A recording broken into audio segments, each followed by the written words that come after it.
This is Kirk Sinclair, the hiking humanitarian, and I'm in the Douglas Library in North Canaan, Connecticut, and speaking with librarian Tara Green, who has a story to share about kindness in this community, having to do with David Adams.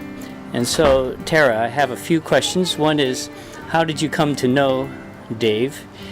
And the second question is, what is it that he does that strikes you as being particularly kind?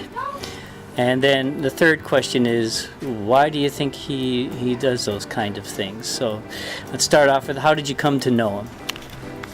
Well, I actually met him here at the library for the first time. And we kind of have a little bit of a professional relationship because of that, but we've also developed a friendship because of that as well. David does a lot of random acts of kindness that I've seen.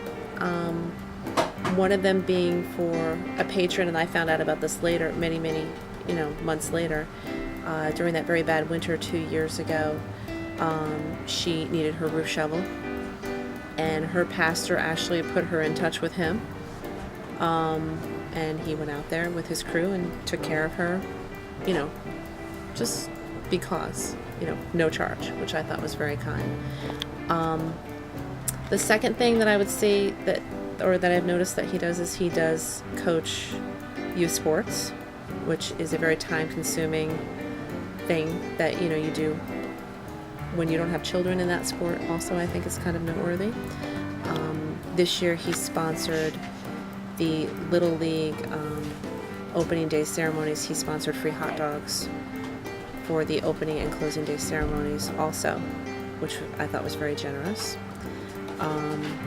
The other thing that he's done is the Habitat for Humanity house here in Canaan. He kind of has taken it upon himself to decide that that is his project, and he's going to roof the entire house himself with no help from anyone else, and kind of just make it his mission, or his thing that he's going to focus on doing for the Habitat project. And you mentioned he might be doing the same kind of thing for the library as well?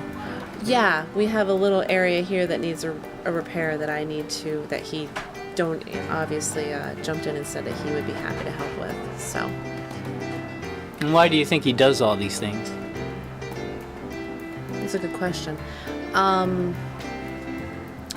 think I would have to speculate that some of us have kind of figured out that volunteering, doing random acts of kindness, or just doing things out of the goodwill of your heart is just a very positive, life-affirming thing for you, the person doing the act, or the you get a lot more giving than receiving. I think it basically comes down to that. Okay, thank you, Tara. This is Kirk Sinclair.